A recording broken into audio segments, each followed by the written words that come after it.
देखियो 4 नंबर सवाल में कहता है कि 100 और 300 के मध्य सभी विषम संख्याओं का योग ज्ञात कीजिए। किसके किसके बीच में? 100 और 300 के मध्य सभी विषम संख्या। अब ध्यान दीजिए, विषम संख्या किसको कहते हैं ये जानते हैं?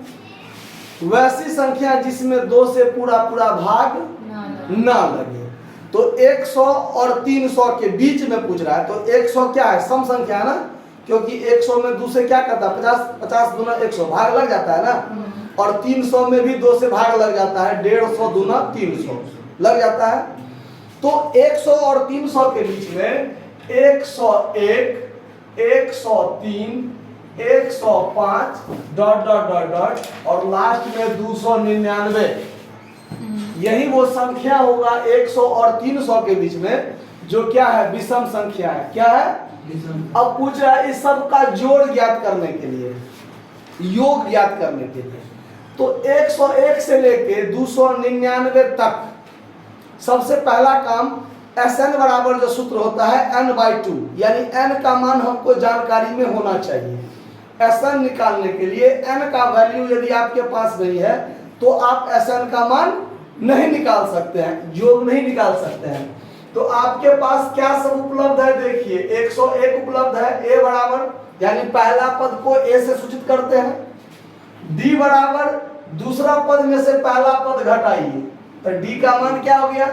2। और सबसे लास्ट में होता है tn, तो tn बराबर क्या है? 299।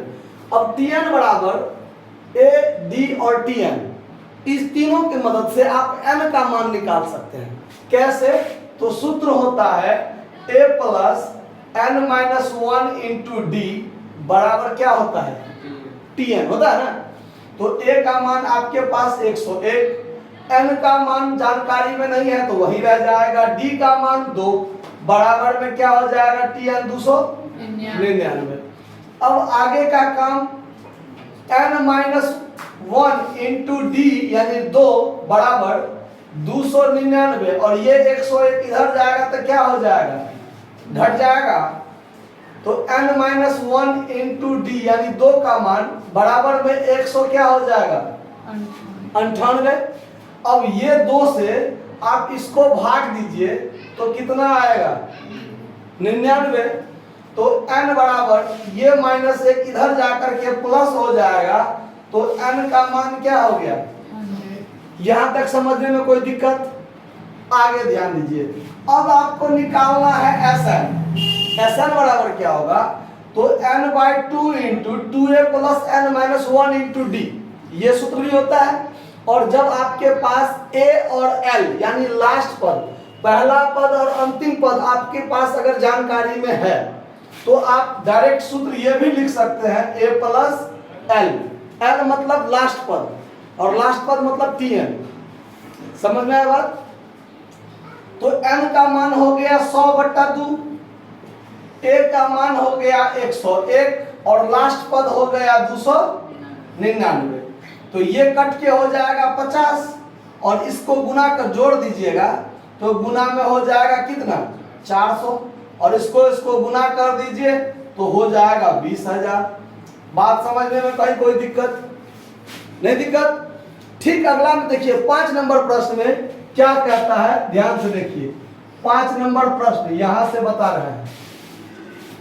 5 नंबर में कहता है कि 101 और 999 के बीच सभी सम संख्याओं का योग। किसका योग?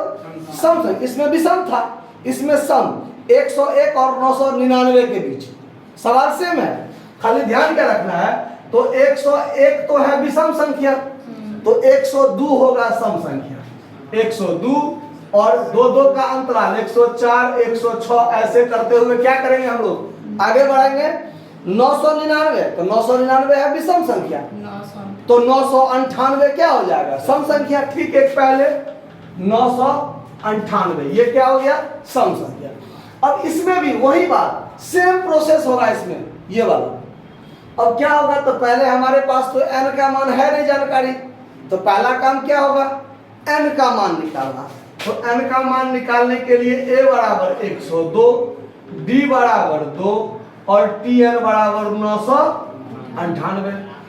तो आप a plus n minus 1 into D, तो बराबर में क्या हो जाता है Tn। तो a का मान 102 प्लस n का मान जानकारी में नहीं है, d का मान 2 बराबर 998। अब क्या होगा, n माइनस 1 इंटू डी, 2 का मान रख दिए हैं, ये इधर 998 में से 102 क्या हो जाएगा, घट जाएगा। तो n माइनस 1 इंटू डी यानी 2 मान रखा हुआ है, घटाइए इसमें से, तो 800 क्या हो जाएगा, 96, 896। अब ये 2 से इसको आप काट दीजिए, तो कट कट के क्या हो जाएगा, 448 होगा। अब देखिए, अब n बराबर, ये माइनस इधर जाके प्लस हो जाएगा, तो 449। अब n का मान तो हमको निकल गया। अब पहला पद और लास्ट पद हमको जानकारी में है, तो सीधे लिख देंगे Sn बराबर n/2 into a plus l। l का मान क्या भर दीजिए, 449/2, और यहाँ पर 102 प्लस 998, तो 449/2 गुने इसको जोड़ दीजिएगा तो 1100 हो गया।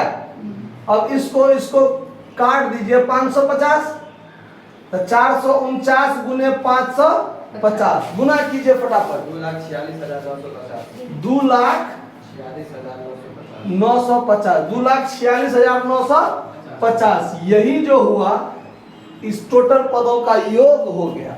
क्या कहीं कोई दिक्कत है, मन में कोई डाउट है तो बोलिए, नोट कर लीजिए। धन्यवाद।